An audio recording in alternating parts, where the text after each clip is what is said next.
গেল কয়েক বছর ধরেই রাজস্ব আদায় লক্ষ্যমাত্রা অর্জনে ব্যর্থ হচ্ছে এনবিআর। দক্ষতা বৃদ্ধি, কর ফাঁকি রোধ ও নতুন করনীতির সামঞ্জস্যপূর্ণ করার পরামর্শ বিশ্লেষকদের। রাজধানী পাইকারি বাজারে প্রতি সপ্তাহে বাড়ছে চালের দাম, চিনি ও আমদানি করা রসুনের দর ঊর্ধ্বমুখী থাকলেও কমেছে পেঁয়াজের দর। নিষেধাজ্ঞার পরও ভোলার মেঘনা তেঁতুলিয়া নদীতে বাগদা, গলদা চিংড়ি, রেণু শিকার মহোৎসব।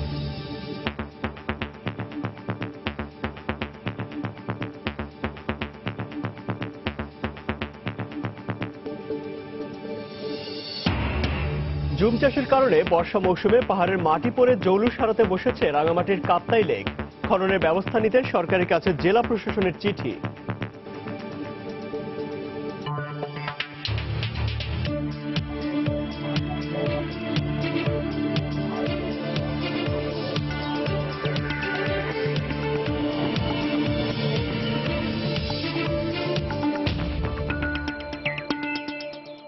দেখছিলেন শিরোনাম। আমন্ত্রণ জানাচ্ছি দেশ ও দেশের বাইরে অর্থ বাণিজ্যের নানা খবর নিয়ে আমাদের নিয়মিত আয়োজনে সময় বাণিজ্যে। আর আপনাদের সঙ্গে আছি আমি ইমতিয়াজ আহমেদ। কয়েক বছর ধরেই রাজস্ব আদায় লক্ষ্যমাত্রা অর্জন করতে পারছে না জাতীয় রাজস্ব বোর্ড এনবিআর। তারপরও আসছে বাজেটে সংস্থাটিকে 2,48,000 কোটি টাকার রাজস্ব লক্ষ্যমাত্রা দিতে যাচ্ছে সরকার, যা চলতি অর্থ বছরের সংশোধিত লক্ষ্যমাত্রা থেকে 63,000 কোটি টাকা বেশি। বিশ্লেষকদের মতে নতুন ভ্যাট আইন কতটুকু বাস্তবায়িত হবে তার উপর নির্ভর করবে বাড়তি রাজস্ব আদায়ের সফলতা। এনবিআর এর দক্ষতা বৃদ্ধি, কর ফাঁকি রোধ ও নতুন কর নীতির সামঞ্জস্যপূর্ণ করারও পরামর্শ তাদের। বিস্তারিত জানাচ্ছেন হাজেরা শিউলি। 2021 সালের মধ্যে মধ্যম আয়ের দেশ হওয়ার লক্ষ্য বাংলাদেশের। এটা পূরণে পরিসর বাড়ছে 2017-18 অর্থ বছরের বাজেটের। মোট রাজস্ব আয় এই বছরে অর্থমন্ত্রী নিজেই বলেছেন এবারের বাজেট হবে 4 লাখ কোটি টাকার বেশি। বিশাল অঙ্কের এই বাজেটে ব্যয়ের যোগান দিতে এনবিআর এর উপর পড়ছে 2,48,000 কোটি টাকার রাজস্ব আদায়ের ভার। অর্থনীতিবিদদের মতে বাজেটে ঘোষিত কর প্রস্তাব সামঞ্জস্যপূর্ণ ও এনবিআর এর প্রশাসনিক দক্ষতা না বাড়ালে আসছে অর্থ বছরেও রাজস্ব লক্ষ্যমাত্রা অর্জন সম্ভব হবে না। বাংলাদেশে একটা বড় দুর্বলতা হলো যে যখন আমরা বাজেট তৈরি করি আমাদের কর প্রস্তাবের সাথে আমাদের রাজস্ব আহরণের লক্ষ্যের ভিতরে এই সামঞ্জস্যটা থাকে না। সামষ্টিক অর্থনীতি, কর প্রস্তাব এবং প্রশাসনিক ক্যাপাসিটিটা আছে, এইটার বাইরে গিয়ে যদি কোনো ধরনের করের আসলে লক্ষ্যমাত্রা নির্ধারণ করা হয় তখন এটা অবশ্যই যারা কর আহরণ করবেন তাদের উপর একটা চাপ হবে। বিশ্লেষকরা বলছেন সর্বোচ্চ রাজস্ব আহরণে ভ্যাটের উপর ভরসা করা হলেও নতুন ভ্যাট আইন পুরোপুরি বাস্তবায়ন, কর ফাঁকি রোধ ও করের আওতা না বাড়ালে রাজস্ব আহরণের লক্ষ্যমাত্রা অর্জন কঠিন হবে। রেভিনিউ বৃদ্ধির ক্ষেত্রে একটা বড় ভরসা ধরে রাখা আছে যে নতুন ভ্যাট আইন প্রবর্তিত হবে হলে এখান থেকে আসবে। এইটা নির্ভর করবে আমার এটার বাস্তবায়ন যোগ্যতার উপরে, কিন্তু সেই অনলাইন নিবন্ধন এই কাজগুলো তো কমপ্লিট হয়নি। আর ব্যবসায়ীদের মতে রাজস্ব আদায় বৃদ্ধি ও অর্থবছর ঠেকাতে হলে কমাতে হবে কর ও ভ্যাট হার। ভ্যাট ট্যাক্স এটা মানুষের দেবার মতো পজিশনে রাখেন তাহলে মানুষের স্বেচ্ছায় দেবে। আজ এত উঁচু করে দেন ভিতরে আর যাচ্ছে যে ভাই কেমনি এটাকে ফাঁকি দেওয়া যায়, তাহলে কিন্তু আকাঙ্ক্ষিত গোলে কোনোদিন পৌঁছাতে পারবেন না। তাই আমাদের রিকোয়েস্ট ছিল ভ্যাট 7% করা, কর্পোরেট ট্যাক্স 25% করা, ডিউটি লেভেল দেশীয় শিল্পকে বাঁচিয়ে রেখে ফিক্স করা। রাজস্ব ব্যবস্থায় সুনির্দিষ্ট পরিকল্পনার পাশাপাশি বাজেটে দেশীয় শিল্প সুরক্ষায় কার্যকর পদক্ষেপ চান ব্যবসায়ী ও অর্থনীতিবিদরা। হাজেরা শিউলি, সময় সংবাদ, ঢাকা। দর্শক, 2017-18 অর্থ বছরের বাজেট নিয়ে রাজধানী ব্র্যাকেন সেন্টারে সেমিনারের আয়োজন করেছে centre for policy dialogue CPD. এই মুহূর্তে সেখানে বক্তব্য রাখছেন তৌফিকুল। আমরা সরাসরি চলে যাচ্ছি সেখানে। আমরা আগে যেটা দেখেছিলাম যে যেটা আমাদের পাক্ষিক একটা প্রতিবেদনের কথা এসেছিল, সেই প্রথম প্রান্তিকের যে প্রতিবেদন 2015-16 অর্থ বছর, সেখান থেকে আমরা দেখেছিলাম যে ম্যানুফ্যাকচারিং খাতে আমাদের যেই কর্মসংস্থান ছিল সেটা কমে যাচ্ছে। সেই ধারায় যদি বজায় থাকে তাহলে বলতে হবে অর্থনীতির ভিতরে এক ধরনের পরিবর্তনও আমাদের এখানে আসছে। সেই পরিবর্তনটা হলো যে আমাদের এখানে যে ধরনের প্রবৃদ্ধি হচ্ছে ম্যানুফ্যাকচারিং খাতে, সেটা আগে যতখানি শ্রম ঘন ছিল, যতখানি কর্মসংস্থান সৃষ্টি করতে পারত, সেই পরিমাণ হয়তো এখন সৃষ্টি করা যাচ্ছে না। ফলে নতুন তথ্য আসলে আমরা এই বিষয়ে হয়তো আরো পরিষ্কার ধারণা পাবো। সার্বিকভাবে আমাদের যে এবারের বাজেট আছে সেই বাজেটের ক্ষেত্রে আমাদের দেশজ সম্পদ আহরণের ক্ষেত্রে একটা ইতিবাচক আমরা প্রবৃদ্ধি দেখছি যে এটা গত কয়েক বছরের তুলনায় বেশ ভালো অবস্থান আছে। তারপরেও যেটা আমাদের এবারের একটা উচ্চাকাঙ্ক্ষী লক্ষ্যমাত্রা ছিল সেটা হয়তো এবার পূরণ করা সম্ভব হবে না। আমরা দুঃখের সাথে যেটা সমস্যা সেটা হলো যে আমাদের এই বিষয়ের তথ্যগুলো খুব আপডেটেড অবস্থায় নাই। কিন্তু আমাদের ফলে আমাদের যে আগের যে হিসাবটা ছিল যে এখানে এই বছর প্রায় 38,000 কোটি টাকার একটা ঘাটতি হতে পারে দেশজ সম্পদ আহরণের ক্ষেত্রে, সেটা হয়তো এখনো সত্যি হয়ে থাকবে। আমরা জানি যে সরকার এখন যেটা সংশোধিত বাজেট করছেন সেখানে আলোচনা চলছে যে এটা কতখানি সংশোধন করা হবে। সেক্ষেত্রে সর্বশেষ আমরা যতটুকু জানতে পেরেছি যে এটা প্রায় 31,000 কোটি টাকার মতো কমানো হবে। রেভিনিউ যদি আমাদের বাড়াতে হয় সেটার ক্ষেত্রে আমরা কতগুলো প্রস্তাবনা এর আগেও দিয়েছিলাম, সেটা আমরা অব্যাহত রাখছি এবং এক্ষেত্রে আমরা বলছি শুধুমাত্র ভ্যাট আইন বাস্তবায়নের উপরে যতখানি গুরুত্ব দেওয়া হচ্ছে তার পাশাপাশি যেন আমাদের যে প্রত্যক্ষ কর আছে সেটা আহরণের ক্ষেত্রে গুরুত্বটা একভাবে অব্যাহত চলতে থাকে। এবং সেক্ষেত্রে আমরা এর আগের যে প্রস্তাবগুলো দিয়েছিলাম যে একটা ইলেকট্রনিক সিস্টেমের মাধ্যমে উৎসে কর যেটা কর্তন করা হয় সেটা যদি আহরণ করা হতো, যে পরিমাণ কর কর্তন করা হচ্ছে সেটা আমাদের রাষ্ট্রীয় কোষাগারে যাচ্ছে কিনা সেটাও আমাদের দেখা হতো। একটা বড় বিষয় যেটা এখন এসেছে সেটা হলো অর্থ পাচার, এবং এই অর্থ পাচারের একটা বড় কারণ হলো যে আমাদের কর ফাঁকি দেবার যে প্রবণতা। এই কর ফাঁকি দেবার প্রবণতাকে রুখে যদি আমরা অর্থ পাচার আমাদের আটকাতে হয় তাহলে আমাদের যেই এই বিষয়ে সচেষ্ট থাকার জন্য কতগুলো প্রাতিষ্ঠানিক এবং আইনগত পরিবর্তনের দরকার আছে। বিশেষত ট্রান্সফার প্রাইসিং সেল যেটা আছে সেটাকে আরো শক্তিশালী করবার দরকার আছে। একই সাথে অন্যান্য যেই প্রতিষ্ঠানগুলো আছে বাংলাদেশ ব্যাংকের যে ভিতরে যে বিএফআইইউ আছে সেটা সহ এটার আরো শক্তিশালী ভূমিকা রাখবার দরকার আছে। একই সাথে যেই সংস্কারগুলো ভ্যাট আইনের পরপর আমাদের আসার কথা প্রত্যক্ষ করের ক্ষেত্রে বা কাস্টমস আইনের ক্ষেত্রে সেই বিষয়েও যেন আর একটু গতি পায় সেইটার লক্ষ্য রাখা দরকার। কারণ আমাদের যে সার্বিকভাবে যে সংস্কার কর্মসূচি এই বিষয়ে আছে সেটা বেশ কয়েক বছর ধরে কিন্তু গতি হারিয়েছে। এডিপি বাস্তবায়নের ক্ষেত্রে আমরা দেখেছি যে গত অর্থ বছরের তুলনায় এই বছরের বাস্তবায়নের কিছুটা ভালো হয়েছে। এটা গত ৩-৪ বছরের মধ্যে সবচেয়ে ভালো আছে, এটা আইএমইডির ডাটা বলছে, যদিও আমরা এখনো অর্থ মন্ত্রণালয়ের যে তথ্য আছে সেটা পাইনি। তবে সার্বিকভাবে যে কাঠামোগত পরিবর্তনটা আমরা দেখছি তার মধ্যে একটা বড় জায়গা দেখছি যে পাওয়ার সেক্টর যেটা আছে সেই পাওয়ার সেক্টরের ভেতরে একটা বড় ধরনের বাস্তবায়ন হয়েছে, যেটার একটা রিফ্লেকশন আমাদের ক্যাপিটাল মেশিনারিজের যে আমদানি সেইটা ক্ষেত্রেও এসেছে। একই সাথে আমাদের এটা এডিপির ভিতরে আমরা দেখতে পাচ্ছি। কিন্তু যে দুর্বলতা আমরা দেখতে পাচ্ছি সেটা হলো যে বৈদেশিক সাহায্য ব্যবহারের ক্ষেত্রে এটা বড় ধরনের উন্নতি হয়নি। আমরা গত ৮ মাসে মাত্র 42.7% এটা ব্যবহার করতে পেরেছি, যেটা 2012 সালের পরে সর্বনিম্ন। ফলে সেই দিক থেকে আমাদের যে কাঠামোগত চিন্তার জায়গাটা সেটা এডিপির ভিতরে আছে।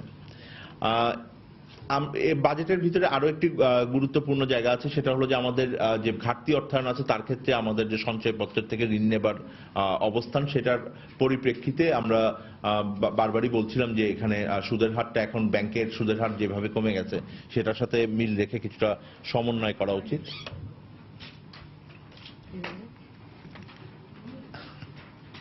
কাজ করছে না, কোনো মাইকই কাজ করছে না।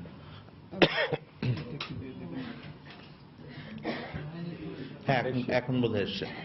আচ্ছা, ফলে সেই জায়গাটা আমরা আবারও বলছি, আমরা জানেন যে প্রথম ৮ মাসের মধ্যে এটা এখনই যে আমাদের বার্ষিক লক্ষ্যমাত্রা ছিল তার থেকে প্রায় 67% বেশি আছে। আমাদের যে সার্বিক মূল্যস্ফীতি আছে সেটা এক ধরনের স্থিতিশীলতার ভিতরে আছে। এটার ভিতরে যে মিশ্র প্রতিক্রিয়াটা আমরা দেখছি সেটা হলো যে খাদ্য বহির্ভূত যে মূল্যস্ফীতি আছে সেটা ক্রমান্বয়ে নেমে আসছিল, কিন্তু একই সাথে আমাদের যে খাদ্যের মূল্যস্ফীতি আছে সেই খাদ্যের মূল্যস্ফীতি ধীরে ধীরে বাড়ছে। এবং এটা একটা বড় কারণ হলো যে আমাদের যে চালের দাম আভ্যন্তরীণ বাজারে, সেই আভ্যন্তরীণ বাজারে চালের দাম খুব দ্রুত বৃদ্ধি পেয়েছে। সবচেয়ে দুঃখজনক হলো যেটা আমাদের মূল্যস্ফীতির এই সাম্প্রতিক প্রবণতাটা খুব মনোযোগের সাথে দেখবার দরকার ছিল, কিন্তু বাংলাদেশ পরিসংখ্যান ব্যুরোর যে সম্প্রতি যে ঘোষণা দিয়েছে সেটা হলো যে আমাদের যে মাসিক যে তথ্য আমরা পেতাম যেটা খুবই গুরুত্বপূর্ণ মূল্যস্ফীতির পরিস্থিতি বিবেচনার জন্য, এটাকে 3 মাস পর পর দেওয়ার কারণে যে সিদ্ধান্ত হয়েছে এটা আমাদের কাছে মনে হচ্ছে একটা খুবই নেতিবাচক সিদ্ধান্ত। ফলে 2017-18 অর্থ বছরের বাজেট নিয়ে রাজধানীর ব্র্যাকিং সেন্টারে সেমিনার আয়োজন করেছে centre for policy dialogue CPD. সেখানে বক্তব্য রাখছিলেন সিপিডির গবেষক তৌফিকুল ইসলাম খান। আমরা সরাসরি ছিলাম সেখানে। চলে যাচ্ছি পরের খবরে। দখল আর অব্যবস্থাপনায় পথচারীদের ব্যবহার অনুপযোগী হয়ে পড়েছে রাজধানীর 3টি আন্ডারপাসের সবকটি। এর মধ্যে গুলিস্তানের আন্ডারপাসটি 104টি দোকানের অনুমোদন আছে। তবে অতিরিক্ত অবৈধ দোকান স্থাপন হওয়ায় প্রতি মাসে লাখ লাখ টাকার রাজস্ব ফাঁকি দেওয়া ছাড়াও পথচারীদের পোহাতে হচ্ছে নানা ভোগান্তি। নগর পরিকল্পনাবিদরা বলছেন, এসব অনিয়মের ফলে দুর্ঘটনার পাশাপাশি পথচারী বান্ধব শহর বাস্তবায়নের লক্ষ্যটা হয়ে পড়েছে দুরূহ। তাহির উবাইদ, অপলা রিপোর্ট। এ যেন ময়লার ভাগাড়, সেই সাথে দখল, আবর্জনার দুর্গন্ধ আর নিরাপত্তার অভাবে দিন দিন জনদুর্ভোগ বেড়েই চলছে। কারণ বাজার আর গাবতলী আন্ডারপাসের চিত্র এগুলো। আর গুলিস্তানের আন্ডারপাসে সিটি কর্পোরেশন 104টি দোকান বরাদ্দ দিলেও এখন সেখানে দোকানের সংখ্যা 1.5 শতাধিক। সরকারের রাজস্ব ফাঁকি দিয়ে গড়ে ওঠা এই দোকানগুলো পথচারীদের রাস্তা সংকুচিত করে ফেলায় বিঘ্ন ঘটছে চলাচলে। এটা একটা ময়লার বস্তার ভিতর দিয়ে আসি, বস্তার ভিতর দিয়ে যাই। এটা পাবলিকের ওয়াকওয়ে। আমার দেশে তো এটা সম্পূর্ণ মার্কেট বানিয়ে ফেলছে। নিয়মিত তদারকি করা হলেও তা বহাল রাখা যাচ্ছে না বলে দায় স্বীকার করলেন সিটি কর্পোরেশন। ম্যাজিস্ট্রেট, পুলিশ সহ আমাদের কর্মীরা সেখানে কাজ করে যাচ্ছে, কিন্তু আসলে এটা সবসময় সাস্টেইনেবল রাখাটা সম্ভব হচ্ছে না। তদারকির ক্ষেত্রে ব্যর্থতা নয়, এটার অভাব রয়েছে, এটা অস্বীকার করা যাবে না। শুধুমাত্র ব্যবস্থাপনা আমাদের সবগুলো অর্জনকে টেনে নামিয়ে নিচ্ছে। এর যথাযথ মেনটেনেন্স না করার কারণে মানুষ ওইমুখী হয় না।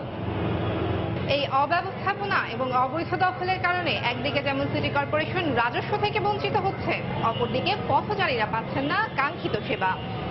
এক্ষেত্রে সরকারকে তদারকি বাড়ানোর পাশাপাশি আইনগতভাবে কঠোর হওয়ার পরামর্শ নগর পরিকল্পনাবিদদের।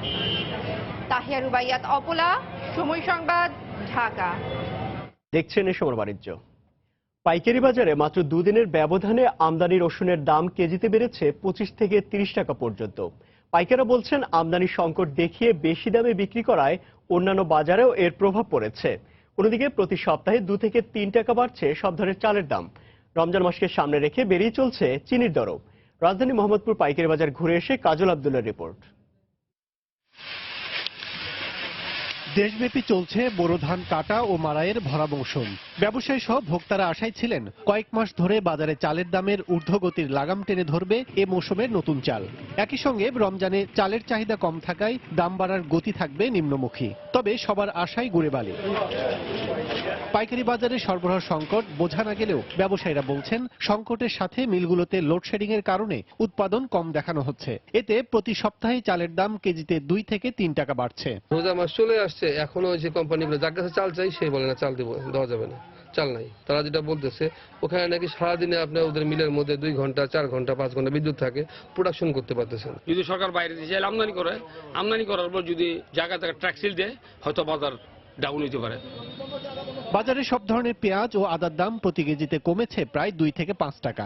দেশি রসুনের দরও রয়েছে আগের মতোই। তবে মাত্র 2 দিনের ব্যবধানে প্রতি কেজি চায়না রসুনের দর প্রায় 30 টাকা বেড়ে বিক্রি হচ্ছে 270 থেকে 275 টাকায়। আড়তগুলোতে পর্যাপ্ত আমদানি না থাকায় বেশি দামে কিনতে হচ্ছে বলে জানান পাইকাররা। মানুষের মনে কি জানি হবে, এই কারণে মানুষ 1 কেজি জায়গায় 5 কেজি কিনে, এই কারণে বাজারটা বাড়ছে। নাহলে কিন্তু রমজান বাজারে ইনশাল্লাহ আমাদের সম্পূর্ণ মালের দাম কম থাকবে।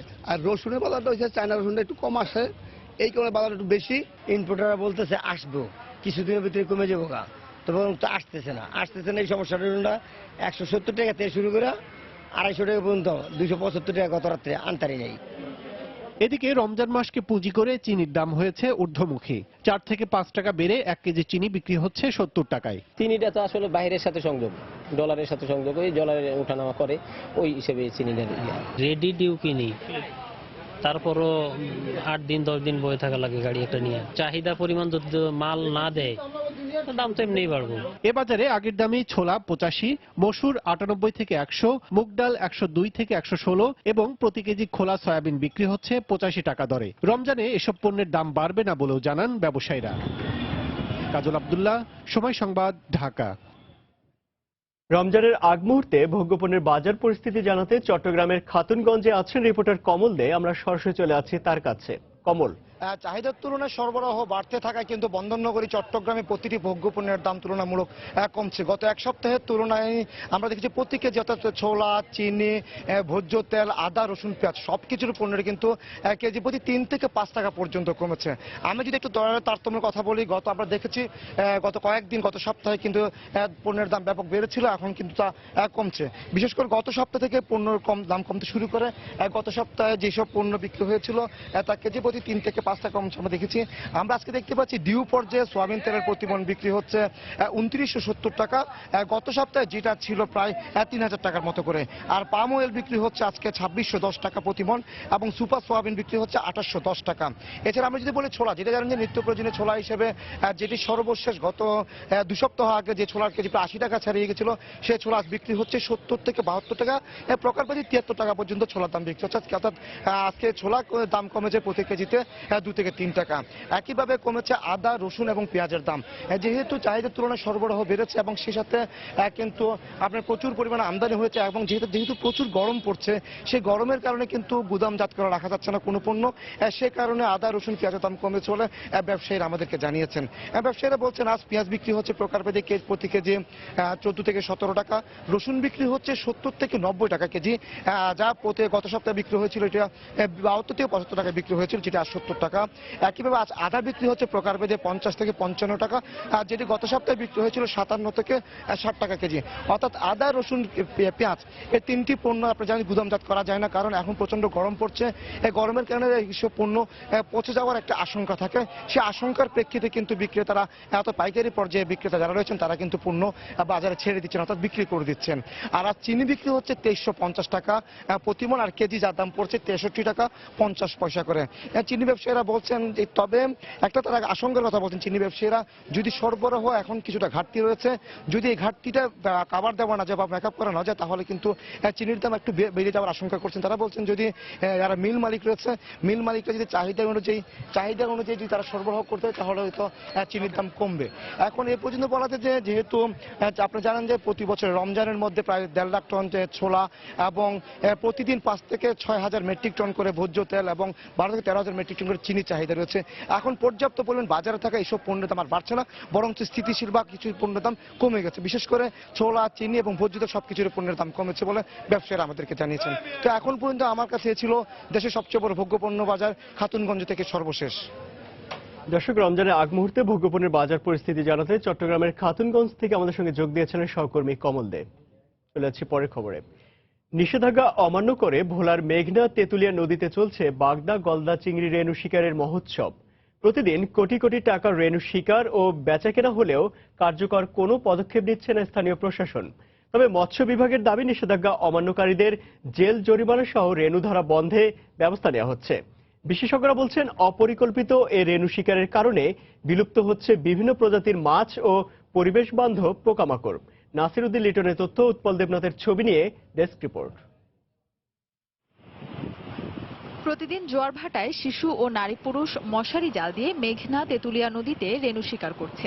নিষিদ্ধ জালে অপরিকল্পিতভাবে ধরা বাগদা ও গলদার রেণুগুলো রেখে অন্যান্য মাছের রেণু ও ডিম মাটিতে ফেলে দেয়। এতে বিভিন্ন প্রজাতির মাছের রেণু, ডিম ও উন্মুক্ত জলাশয়ের পোকামাকড় মারা যাচ্ছে। ধ্বংস হচ্ছে জলজ জীববৈচিত্র্য ও পরিবেশ।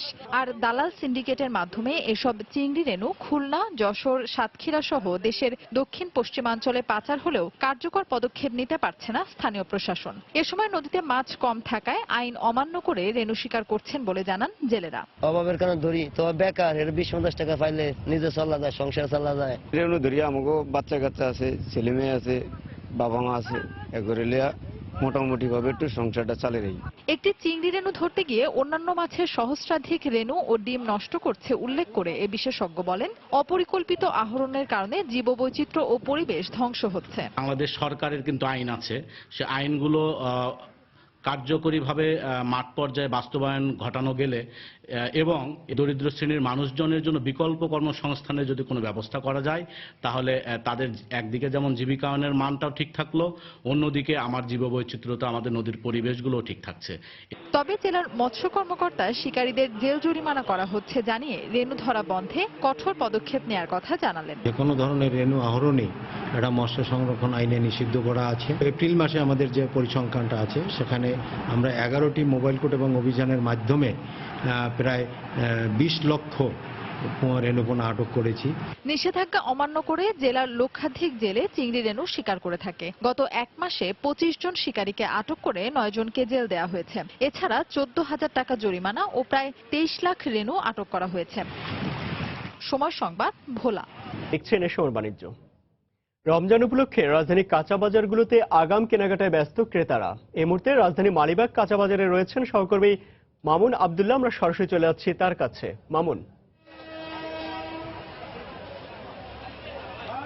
ইমতিয়াজ, আপনি জানেন যে রমজানের আর একদিন মাত্র বাকি আছে। তো রমজানের আগেই ক্রেতারা সাধারণ মানুষ সাধারণত আপনার নিত্য প্রয়োজনীয় যে দ্রব্য, রমজানে যে বেশি প্রয়োজনীয় যে দ্রব্য, সেগুলো তারা এখন থেকেই কেনার চেষ্টা করছেন। তো ছোলা, তারপরে হচ্ছে চিনি, তারপরে আপনার তেল, এই সব বিষয়গুলো তারা এখন কেনার আগে ভাগে কিনে রাখছেন। তো আপনি দেখতে পাচ্ছেন যে এখন এই বাজারে প্রচুর ভিড়, সকাল থেকে প্রচুর ভিড় ছিল। আপনার ছোলা এবং বিশেষ করে আপনার চিনি, এই বিষয়গুলো ক্রেতারা কিনছেন। এবং আমি যদি এখানে বিক্রেতার সাথে কথা বলি যে এই রমজান উপলক্ষে তাদের আসলে তাদের দাম বেড়েছে কিনা, ভাই একটু বলবেন রমজান উপলক্ষে আপনাদের দাম বেড়েছে কিনা? না, আমাদের এখানে কিছু বাড়ে না, চাল ছাড়া আর কিছু দাম বাড়ে না, সব আগের থেকে কমে আছে। চালের দাম বেশি, ছোলা ভালোটা 90 টাকা, আর একটু নিয়ম আছে 80 আছে, 85 আছে। চিনি হইলো 70 টাকা কেজি। তেল আগের দামে আছে, আমরা তো ওই লুজ বিক্রি করি না, গ্যালন 100 টাকা লিটার। না না, বাড়লে তো আগে বাইরে যেত, এখন তো বাড়বে না, এখন সামনে একটু কমতে পারে, বাড়ার কোনো ইয়ে নেই, বাড়বে না। ইমতিয়াজ, আপনি শুনলেন যে রমজান উপলক্ষে আসলে এই মুহূর্তে আর দাম বাড়ার সম্ভাবনা নেই, যা বাড়ার এর আগেই বেড়েছে, শবে বরাতের পর থেকেই বেড়েছে। তো আসলে আমি বিক্রেতাদের সাথে একটু কথা বলতে চাই যে আসলে তাদের কেমন প্রত্যাশা। আপনাকে একটু বলি যে রমজান উপলক্ষে আসলে যে আপনি কেনাকাটা করছেন। আমি মাত্র আসছি, বাজার আইডিয়া আমার হয়নি, অন্য বাজার করলাম, আছে তো মোটামুটি সবই ঠিক আছে, তেমন একটা বাড়েনি, সব আগের দামে আছে। বিক্রেতারাও বলছেন যে আসলে দাম আগের মতোই আছে, খুব একটা বাড়েনি। তবে এই মুহূর্তে আসলে কেনাকাটার খুব বেশি হিড়িক পড়েছে। আমি মালিবাগ বাজারে এখানে অবস্থান করছি। তো আমি আরো দু একটি ক্রেতার সাথে কথা বলতে চাই। আপনি জানেন যে ইমতিয়াজ, আপনাকে আর একটা ইনফরমেশন দিয়ে দিতে চাই, সেটি হচ্ছে রমজানের আর মাত্র একদিন বাকি। এই মুহূর্তে কিন্তু টিসিবির পণ্যগুলা বিক্রি বেশি হয়। তো আমি সকাল থেকে আপনার প্রেস ক্লাব, তারপরে হচ্ছে বলাকা চত্বর, মতিঝিল, তারপরে হচ্ছে আপনার রাজাবাগ পুলিশ লাইন সহ বেশ কয়েকটি এলাকায় ঢাকা শহরে ঘুরেছি, কোথাও কিন্তু আপনার টিসিবির কোনো ট্রাক আমি দেখতে পাইনি। আপনি জানেন যে এই মুহূর্তে আসলে টিসিবির পণ্য কেনার প্রতি ক্রেতাদের বেশি আকৃষ্ট থাকে, কারণ কম দামে তারা বেশি ভালো পণ্য পায়, তারা এর আগে বলেছেন। কিন্তু এই মুহূর্তে টিসিবির ট্রাক না পাওয়াটা আসলেই দুঃখজনক, সাধারণ ক্রেতারা যেটা বলছিলেন। তো ইমতিয়াজ, এই ছিল আমার কাছে সর্বশেষ। দর্শক, রমজান উপলক্ষে রাজধানী কাঁচা বাজারগুলোতে আগাম কেনাকাটায় ব্যস্ত ক্রেতারা সে খবরাখবর জানাতে রাজধানী মালিবাগ কাঁচা বাজার থেকে আমাদের সঙ্গে যোগ দিয়েছিলেন সহকর্মী মামুন আব্দুল্লাহ। চলে যাচ্ছি পরের খবরে। জৌলুস হারাতে বসেছে রাঙামাটির কাপ্তাই লেক। নির্বিচারে জুম চাষের কারণে বর্ষা মৌসুমে পাহাড়ের মাটি এসে জমেছে লেকে। একই সাথে রাঙামাটির সমস্ত পয়ঃবর্জ্য লেকে পড়ে দূষিত হচ্ছে। 120 ফুট পানির গভীরতায় এ লেকে এখন অসংখ্য ডুবোচর সৃষ্টির পাশাপাশি কচুরিপানার কারণে পর্যটকবাহী বোট চলাচলে মারাত্মক প্রতিবন্ধকতার সৃষ্টি করেছে।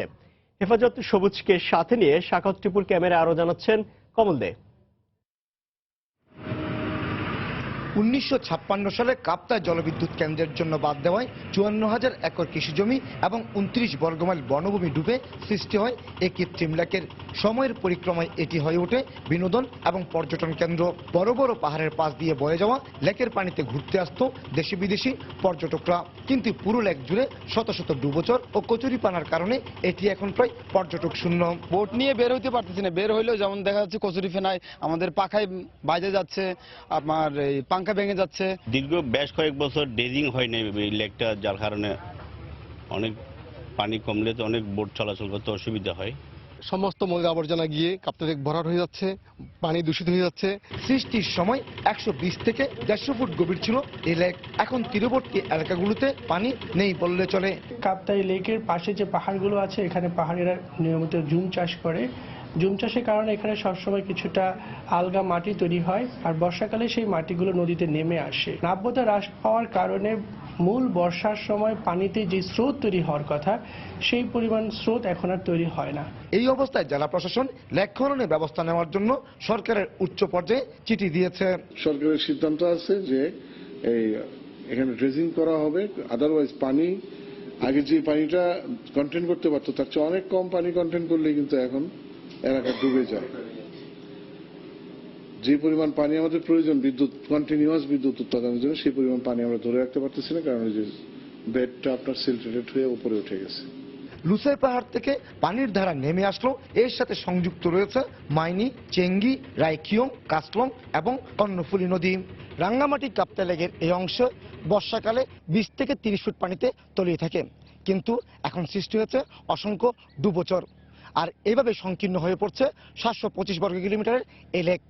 কিন্তু এই লেক তদারকির জন্য 30টির বেশি সরকারি বেসরকারি সংস্থা রয়েছে, কিন্তু কোনো সংস্থাই যথাযথভাবে তদারকি করছে না। রাঙ্গামাটি কাপ্তাই লেক থেকে কমল দে, সময় সংবাদ। ধীরে ধীরে লোডশেডিং এর মাত্রা কমে রমজান মাসের মধ্যেই বিদ্যুৎ পরিস্থিতি স্বাভাবিক হয়ে আসবে বলে জানিয়েছেন বিদ্যুৎ, জ্বালানি ও খনিজ সম্পদ প্রতিমন্ত্রী নসরুল হামিদ। গতকাল চট্টগ্রামে বিদ্যুৎ ভবন অডিটোরিয়ামে প্রি পেমেন্ট মিটার কার্যক্রমের উদ্বোধন করে এই কথা জানান তিনি।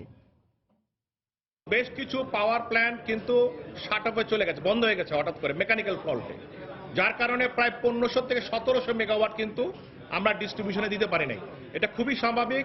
আমি জানি যে সারা বাংলাদেশের খুব ক্রাইসিস যাচ্ছে, তবে আজকে ভালো হয়ে গেছে কিছুটা, আগামীতে হয়তো আর একটু ভালো হবে। আমরা আশা করছি রমজানের মধ্যে একটু ভালো অবস্থায় চলে আসবো। রাজধানী নীলক্ষেতে ভয়াবহ অগ্নিকাণ্ডে পুড়ে গেছে 20 থেকে 25টি বইয়ের দোকান। এতে প্রায় কোটি টাকার বই পুড়ে ছাই হয়েছে বলে দাবি করেছেন দোকান মালিকরা।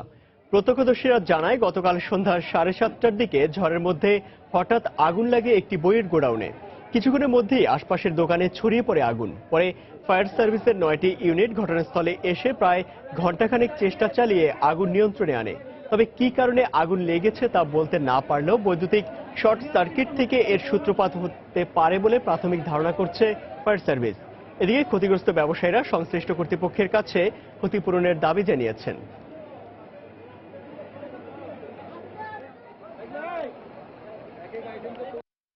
গোডাউনে আপনার আগুন লেগেছে, হ্যাঁ, ওখান থেকে সূত্রপাত হয়ে প্রায় 28 থেকে 30টা দোকানের মধ্যে গোডাউনে পাশাপাশি ওগুলোর মধ্যে আগুন লেগে এটা পুরো ইয়ে হয়ে গেছে, পুড়ে গেছে উপরে। এখানে প্রায় 22 থেকে 25টা দোকান হবে, এখানে পড়ে গেছে।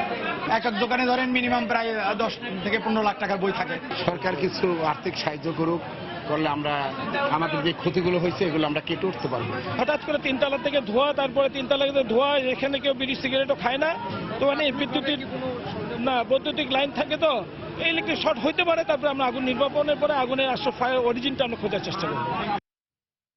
চাঁদপুরে ভয়াবহ অগ্নিকাণ্ডে 4টি ব্যবসা প্রতিষ্ঠান সহ সুতা ও কাপড়ের 7টি গুদামঘর পুড়ে গেছে। ফায়ার সার্ভিস ও স্থানীয়রা জানায়, শুক্রবার রাত 11টার দিকে পুরানবাজার এলাকায় সুতাপট্টিতে হঠাৎ আগুন লাগে। মুহূর্তেই তার চারদিকে ছড়িয়ে পড়ে। খবর পেয়ে ফায়ার সার্ভিসের 3টি ইউনিট এসে প্রায় আধা ঘন্টার চেষ্টায় আগুন নিয়ন্ত্রণে আনে। আগুনে সুতা ও কাপড়ের গুদামের মালামাল পুড়ে যায়। তবে কি কারণে আগুনের সূত্রপাত হয়েছে তা এখনো জানা যায়নি।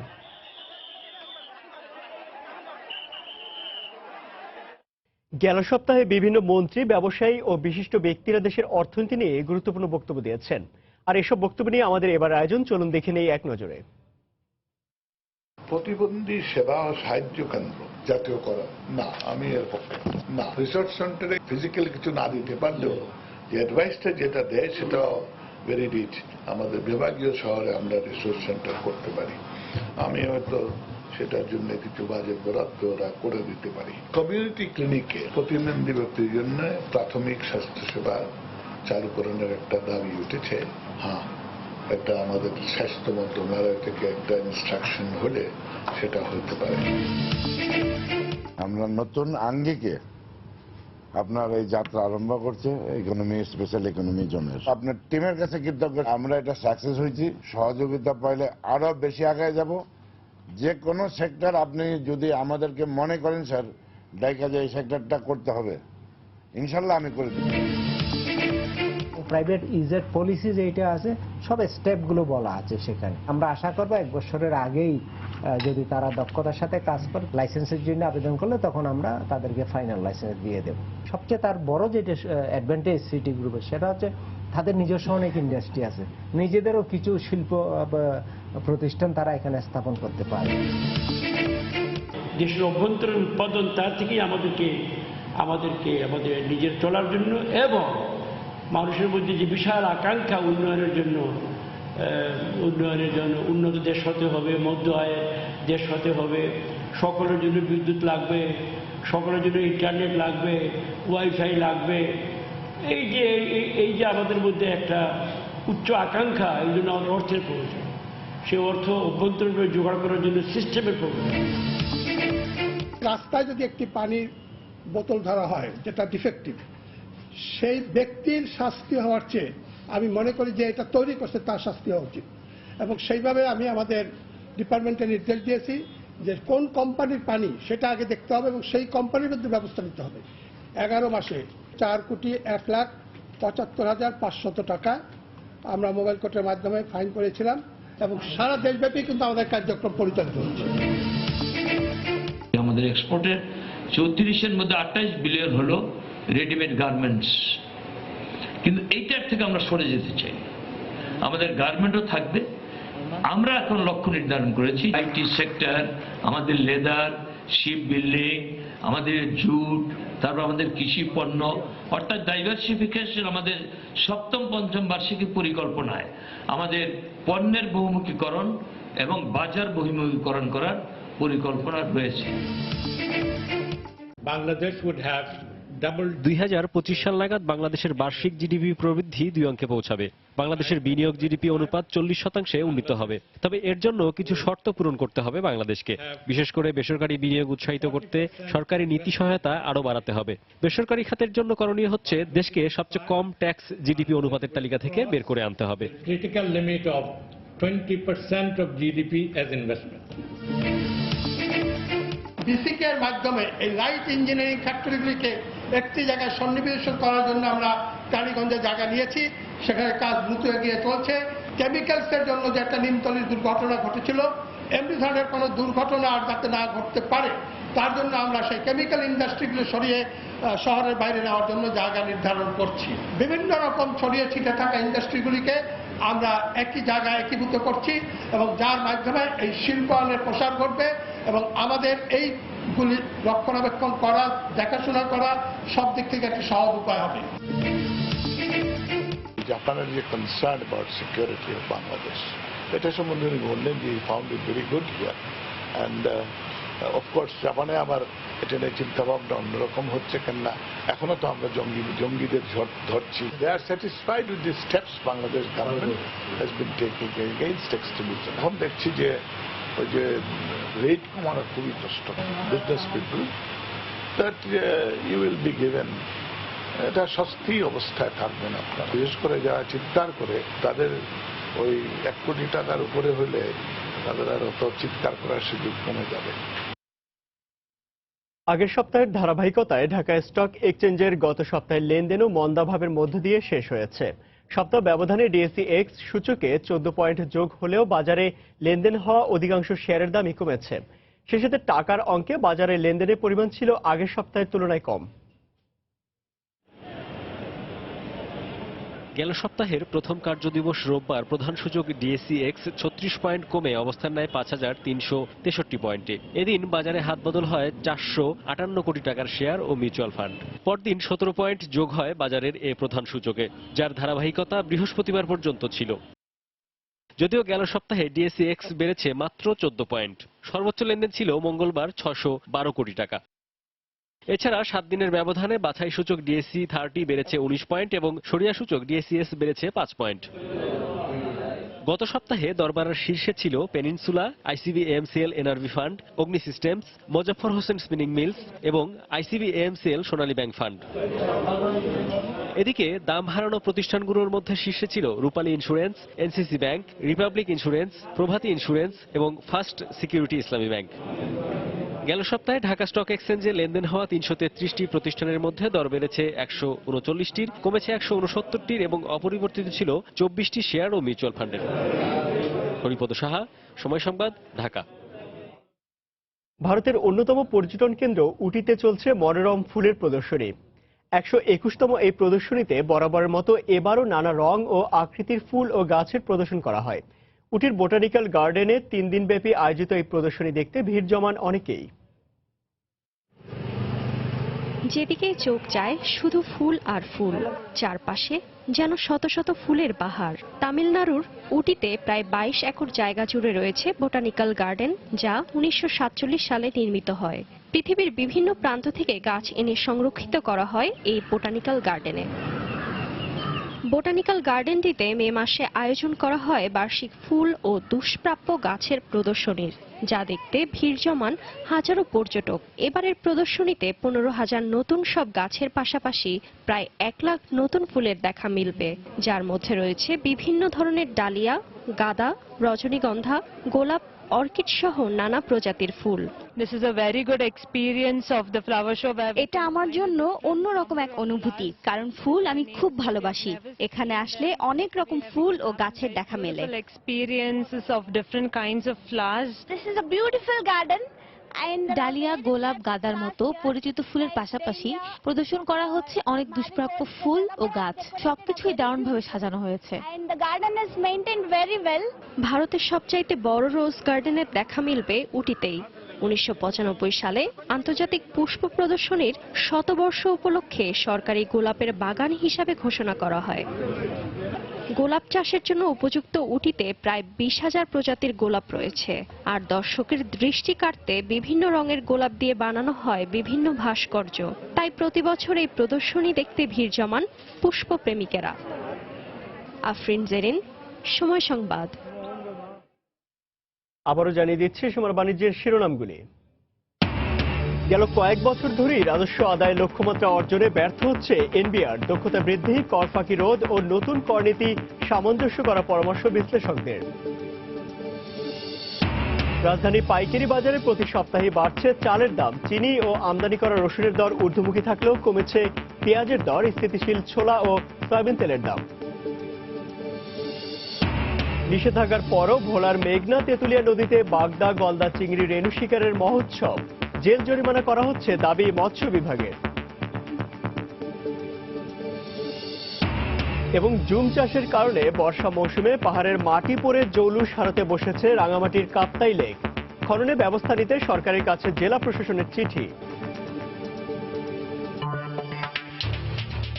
এই ছিল সময় বাণিজ্যে। যে কোনো খবর পেতে ভিজিট করুন সময়নিউজ.টিভি আর সঙ্গে থাকুন সময়।